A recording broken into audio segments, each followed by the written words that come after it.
নমস্কার বন্ধুরা, অতসী সহজ রান্নাঘরে আরও একটা নতুন রেসিপিতে সবাইকে স্বাগত। আজকের আমি তোমাদের সাথে শেয়ার করব চুষি পিঠের রেসিপি।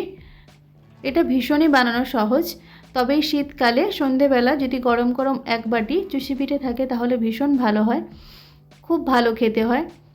অবশ্যই তোমরা এই শীতকালে একবার চুষি পিঠে বানিয়ে দেখো, ভীষণ ভালো খেতে হবে। আর এটা বানানো তো একেবারেই সহজ। চলো দেখে নেওয়া যাক আজকের আমার এই রেসিপিটি। প্রথমে গ্যাসে আমি একটা কড়াই বসিয়ে দিয়েছি আর দিয়ে দেবো এক বাটি জল। জলটা খুব ভালো করে ফুটিয়ে নিতে হবে। গ্যাসটা আমি হাই ফ্লেমে রাখবো। আর একটু লবণ আমি দিয়ে দিয়েছি। খুব ভালো করে জলটা ফুটে গেলে আমি দিয়ে দেবো এক বাটির থেকে একটু কম চালের গুঁড়ো। যতটা জল নিতে হবে তার থেকে একটু কম চালের গুঁড়ি দিতে হবে। গ্যাসের ফ্লেমটা একদম লো ফ্লেমে রেখে চালের গুঁড়িটা দিয়ে খুব ভালো করে মিশিয়ে নিতে হবে গরম জলের সাথে। দেখো খুব ভালো করে আমি মিশিয়ে নিয়েছি। এখন আমি গ্যাসটা অফ করে দেব। খুব ভালো করে মেশানো হয়ে গেলে গ্যাসটা অফ করে দিতে হবে। তারপর ঢাকা দিয়ে 5 মিনিটের মতো রেখে দিতে হবে, তাহলে চালের গুঁড়িটা খুব ভালো করে সেদ্ধ হয়ে যাবে। দেখো ঢাকা দিয়ে আমি 5 মিনিট পর একটা প্লেটে আমি নিয়ে নিয়েছি। এখন খুব ভালো করে চালের গুঁড়িটা মেখে নিতে হবে। খুব ভালো করে মেখে একটা ডো বানিয়ে নিতে হবে। ডোটা যত ভালো করে মাখা হবে আর পিঠেগুলো তত নরম হবে। খুব ভালো করে মেখে নিতে হবে ডোটা। আমি 5 থেকে 7 মিনিটের মতো ডোটা খুব ভালো করে মেখে নিয়েছি। দেখো এখন আমি অল্প অল্প একটু লেচি কেটে নেব আর একটা দড়ির মতো বানিয়ে নেব। প্রথমে হাত দিয়ে এইভাবে একটু লম্বা করে নিতে হবে, তারপর প্লেটে রেখে এইভাবে হাত দিয়ে প্রেস করে করে একটা লম্বা দড়ির মতো বানিয়ে নিতে হবে। দেখো যেইভাবে ভিডিওতে দেখছো ঠিক সেইভাবেই বানাতে হবে। প্রথমে এইভাবে লম্বা করে বানিয়ে নিয়ে তারপর অল্প অল্প করে একটু কেটে নিয়ে হাত দিয়ে এইভাবে চাপ দিয়ে পিঠেগুলো বানিয়ে নিতে হবে। এইভাবে করে বানিয়ে নিতে হবে। দেখো ভীষণই সহজ বানানো। একটু করে কেটে নিয়ে হাতের তালু দিয়ে একটু ঘষে নিলেই বানানো হয়ে যাবে। এইভাবে সমস্ত চুষি পিঠেগুলো আমি বানিয়ে নেব। একবার দেখলে যে কেউ পারবে, ভীষণ বানানো সহজ। দেখো একটু কেটে নিয়ে শুধু হাতের তালুর সাহায্যে একটু চাপ দিলে রেডি হয়ে যাবে। দেখো সমস্ত চুষি পিঠেগুলো আমি রেডি করে নিয়েছি। এইভাবে সমস্ত পিঠেগুলো রেডি করে নিতে হবে। এখন আমি গ্যাসে আরও একটা কড়াই বসিয়ে দিয়েছি আর দিয়েছি 500 ml দুধ। মিডিয়াম ফ্লেমে দুধটা খুব ভালো করে প্রথমে ফুটিয়ে নিতে হবে। দেখো দুধটা খুব ভালো করে আমি ফুটিয়ে নিয়েছি। 5 মিনিটের মতো দুধটা খুব ভালো করে ফুটিয়ে নিতে হবে। দুধটা খুব বেশি ঘন করার দরকার নেই। মিডিয়াম ফ্লেমে 5 মিনিটের মতো ফুটিয়ে নিলেই হবে।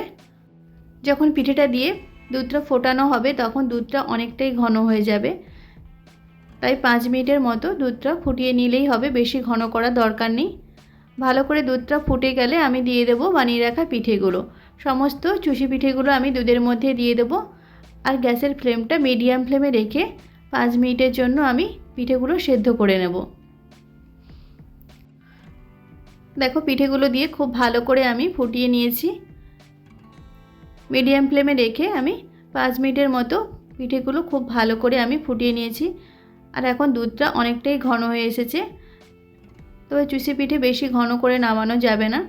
এখন আমি খুব সামান্য পরিমাণ একটু লবণ দেবো আর লবণটা দিয়েও দুধের সাথে খুব ভালো করে আমি মিশিয়ে নেব। এখন আমি দিয়ে দেবো খেজুরের গুড়। আমি এখানে 50 গ্রাম খেজুরের গুড় দেব। তোমরা যদি মিষ্টি বেশি পছন্দ করো তাহলে গুড়ের পরিমাণটা আর একটু বেশি দিতে পারো, তবে 50 গ্রাম গুড়টা দিলেই খুব ভালোভাবেই মিষ্টি হয়ে যাবে। গ্যাসের ফ্লেমটা একদম লো ফ্লেমে রেখে গুড়টা আমি দিয়ে খুব ভালো করে দুধের সাথে মিশিয়ে নেব। তারপর আমি 5 মিনিটের জন্য আমি দুধটা ভালো করে ফুটিয়ে নেব। গুড়টা দিয়ে দুধটা ফোটানোর সময় আমার ক্যামেরাটা অফ ছিল, তাই আমি দেখাতে পারলাম না, তার জন্য আমি খুবই দুঃখিত। গুড়টা দিয়ে আমি একদম লো ফ্লেমে 5 মিনিটের জন্য ফুটিয়ে নিয়েছিলাম। তারপর দেখো এইভাবে দুধটা একটু পাতলা করেই নামাতে হবে, কারণ ঠান্ডা হয়ে যাওয়ার পর দুধটা অনেকটাই ঘন হয়ে যাবে। একটা বাটিতে আমি নিয়ে তোমাদের সার্ভ করে দেখাচ্ছি। দেখো চুষি পিঠের পায়েসটা ঠিক এইভাবেই হয়েছে। এখন গরম আছে তাই দুধটা একটু পাতলা আছে, তবে ঠান্ডা হয়ে যাওয়ার পর দুধটা অনেকটাই ঘন হয়ে যাবে। দেখো চুষি পিঠেগুলো একদম পারফেক্টভাবেই হয়েছে। অবশ্যই তোমরা বাড়িতে একবার এইভাবে চুষি পিঠে বানিয়ে দেখো, ভীষণ ভালো খেতে হবে। আর দেখতেই পেলে এটা বানানো কতটা সহজ। তো অবশ্যই তোমরা এই শীতকালে একবার এই চুষি পিঠে বানিয়ে দেখো, বাড়ির সকলে ভীষণ পছন্দ করবে। আশা করি আজকের ভিডিওটা তোমাদের ভালো লেগেছে।